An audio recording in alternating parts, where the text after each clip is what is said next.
Hello बच्चों, एक बार फिर रॉयल गुरु क्लासेस में मैं उपस्थित हूं।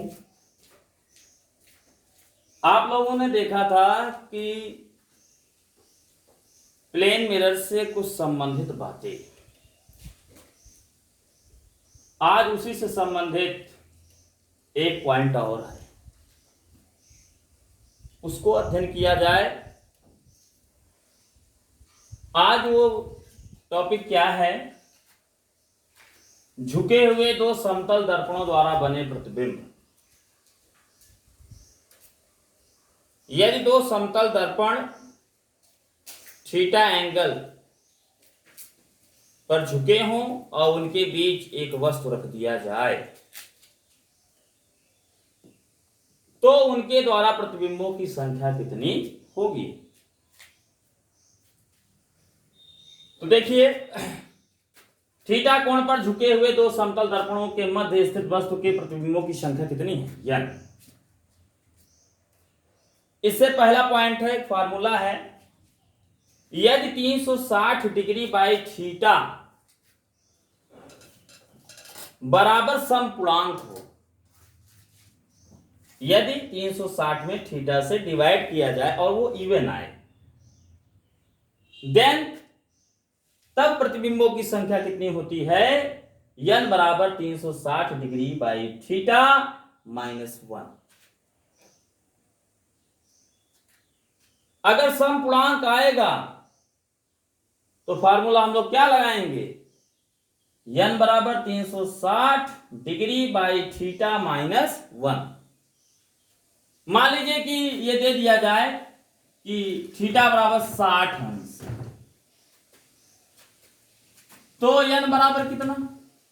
भाई भाग दीजिए, 360 बटे थीटा कितना है? 60 अंश। डिवाइड करेंगे, ये 0 से 0 कैंसिल, और ये क्या होगा?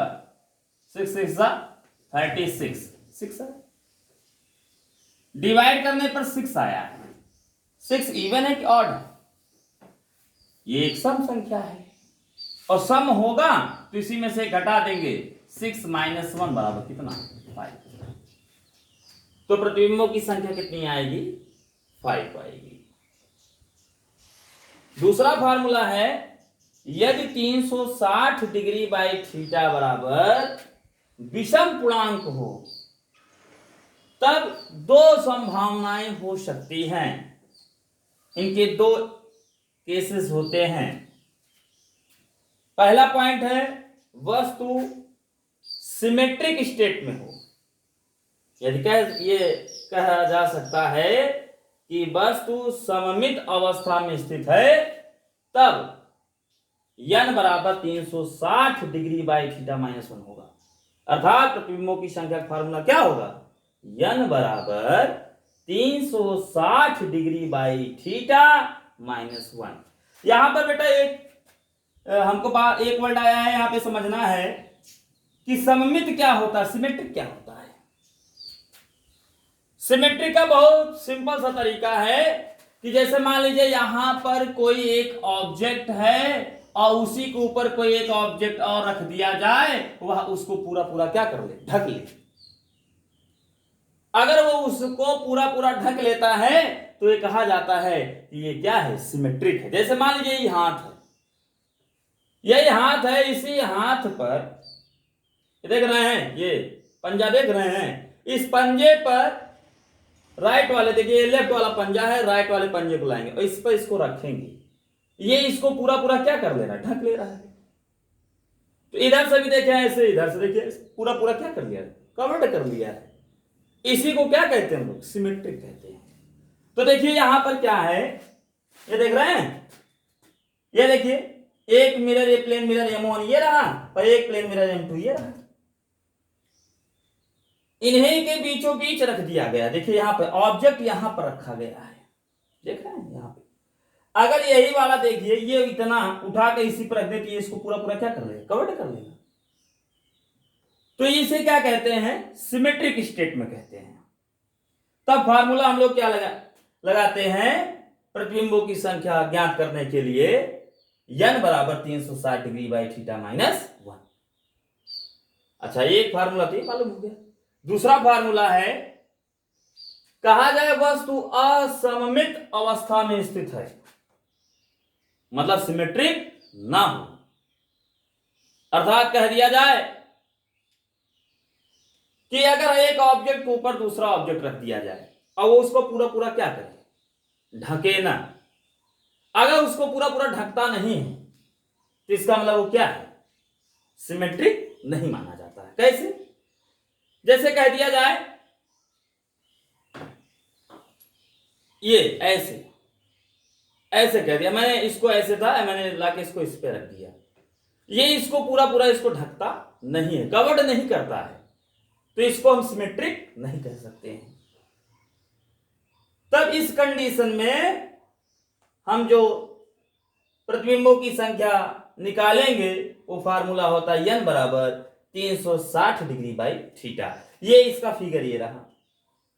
देखिए अल्फा ज्यादा है बीटा कम है, इसको इस पे रखेंगे, ये इसको पूरा पूरा ढकेगा नहीं। कुछ विशेष पॉइंट इससे है। विशेष पॉइंट क्या है, यदि थीटा बराबर 0 डिग्री, यदि थीटा की वैल्यू कितना हो 0 डिग्री, तो 0 डिग्री होगा, इसका मतलब हम कह सकते हैं कि दर्पण परस्पर समांतर है। दर्पण परस्पर क्या है, समांतर, मतलब ये एक मिरर ये रहा, एक मिरर ये एक दूसरे के क्या होंगे, समांतर, और इनके बीच की डिग्री, इनके बीच का जो कोण हो कितना होगा, वो होगा 0 डिग्री।